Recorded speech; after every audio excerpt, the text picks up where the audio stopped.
everyone. In this video, we shall continue from where we left off the other day. In our previous video, we had explained the mechanisms of electrolysis, particularly mechanism of electrolysis of molten salts. We also introduced the mechanism of electrolysis of aqueous salts. Now, we saw something very important in our previous video. We saw that when a salt is dissolved in water, that we have additional two ions included in the aqueous solution. We have hydrogen ion from water and hydroxide ion from water as well, which means that water itself ionizes alongside the salt. So we want to now know, for instance, we were considering sodium chloride in water. What are the factors that would determine which anion and which cation gets discharged? That's what we call preferential or selective discharge. And that is the essence of this video. That is what we're examining in this video.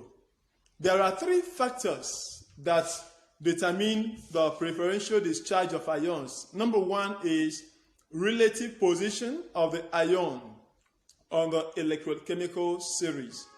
Relative position of the ion in the electrochemical series. We shall see the chart later.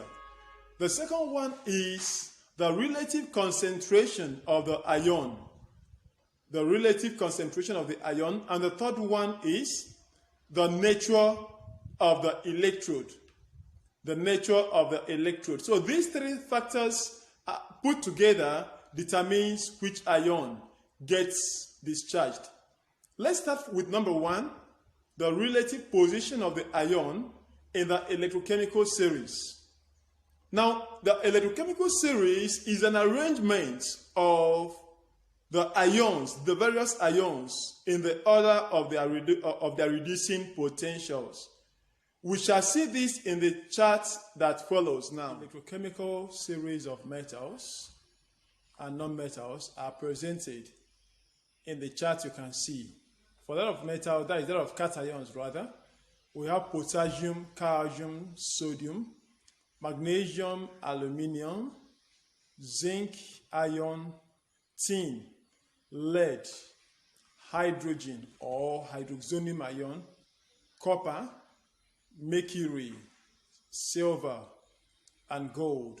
They are arranged, the ions are arranged in the increasing order of their standard reduction potentials, such that you have either those below are preferentially discharged at the expense of those above the series. Now we have there also the charts for that of non-metals. We have fluorine, then we have the sulfate, the nitrate, the chloride, the bromide, the iodide, and hydroxide. The ions are arranged in the increasing order of their preferential discharge. So what we now consider is this, how this chart is applied in determining selective or preferential discharge of ions. Let us start with, let's consider the electrolysis of acidified water, or you say acidulated water. That is water to which drops of dilute sulfuric acid has been added.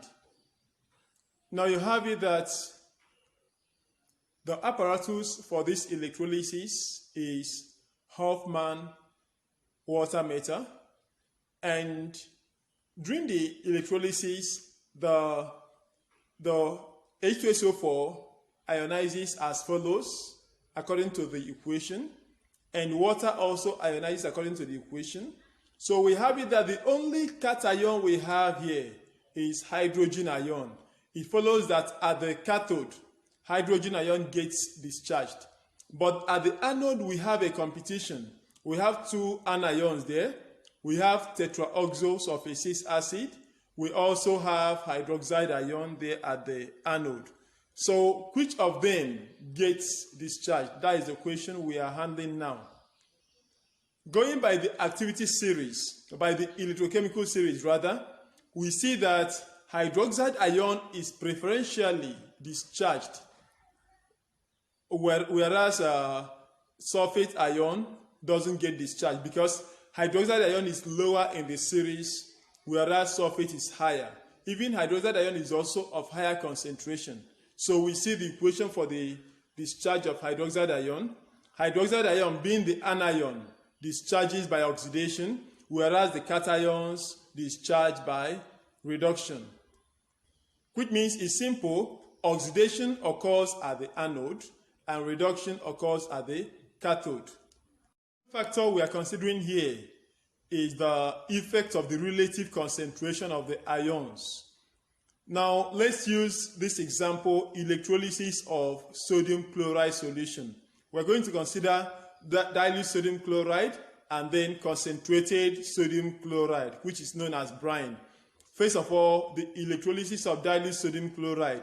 You see the equation here that sodium ion gets ionized this way, giving us sodium chloride gets ionized this way, giving us sodium ion and chloride ion, whereas water gives us hydroxide ion and hydrogen ion when it ionizes. It follows that the two cations in this solution, in this electrolyte, are hydrogen ion and sodium ion. So at the cathode, which of them gets discharged? That is the question we are now asking.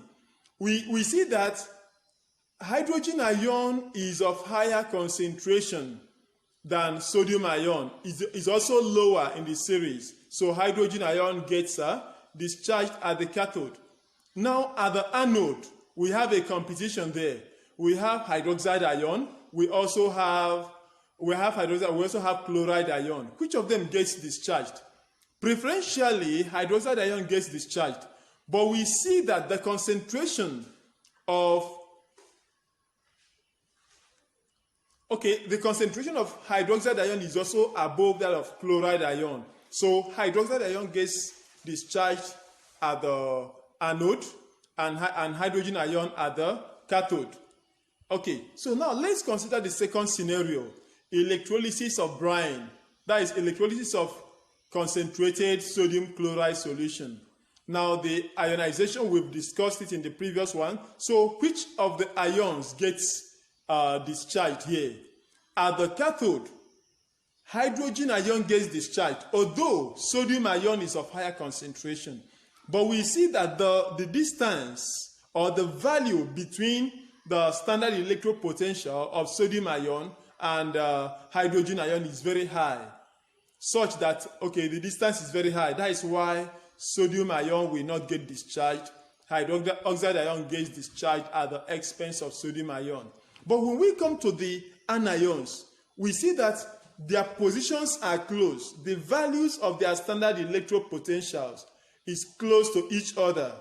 That means that chloride ion would get discharged, being of higher concentration, although hydroxide ion is lower in the series, but chloride ion gets discharged. We want to consider the third factor.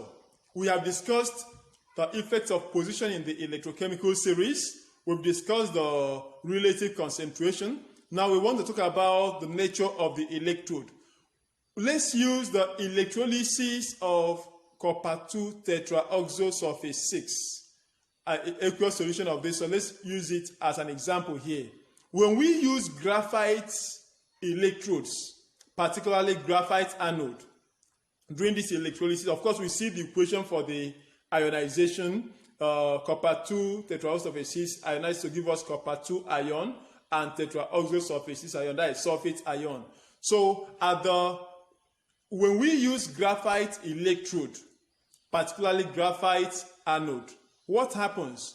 We see that at the anode, preferentially hydroxide ion gets discharged, so at the anode, hydroxide ion gets discharged according to the equation we can see now.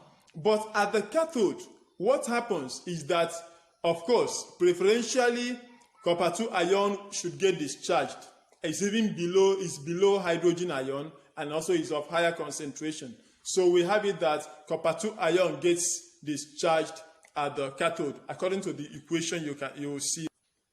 Yes, so we see that as this reaction progresses, hydroxide ion is removed and copper 2 ion gets removed as well. It means that the color intensity of the electrolyte decreases, okay? It gets lighter and lighter, and also the acidity increases. The electrolyte becomes more acidic. So the next thing we consider is electrolysis of the same copper 2 sulfate, copper 2 tetraosulfate 6, using copper electrodes.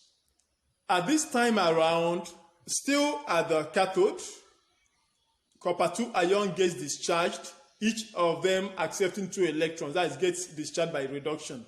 But at the anode now, it is energetically favorable for copper anode to get ionized and dissolve into the solution, into the electrolyte as copper 2 ion. It's easier, it's more favorable energetically than for any of the anions to get discharged.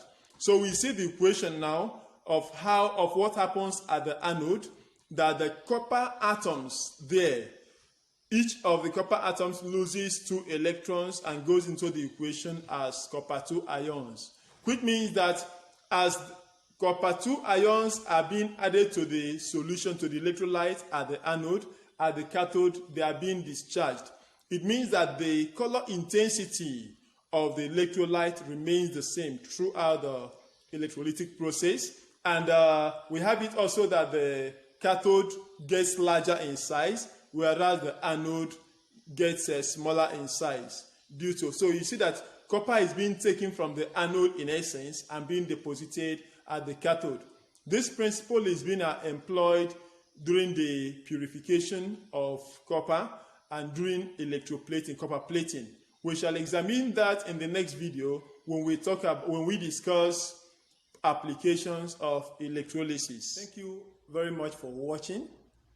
Our next video shall be on calculations and discussions of Faraday's first and second laws of electrolysis. But don't forget to like this video and share it and subscribe to the channel for more videos. Thank you very much.